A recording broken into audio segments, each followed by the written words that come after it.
You can tell if someone has unfriended you on Snapchat. So first of all, launch your Snapchat app and go to your profile. Here, scroll down to My Friends and search for the friends you think has unfriended you.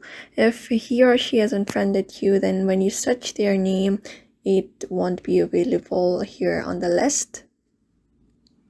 There is also most likely chance that person has blocked you or that person has deleted their account, so it won't be available. Another way is texting that person. So if you text that person and your messages is not going, if it tells that it's pending, then there's most likely a chance that person has unfriended you.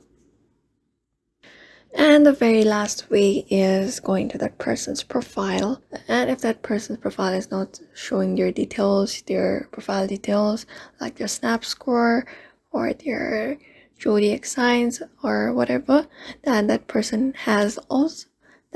also means that person has probably unfriended you on Snapchat. So in that ways, you can tell if that person or someone has unfriended you on Snapchat. I hope this video was helpful to you, and thank you for watching this video. Don't forget to like and subscribe if you found this video helpful.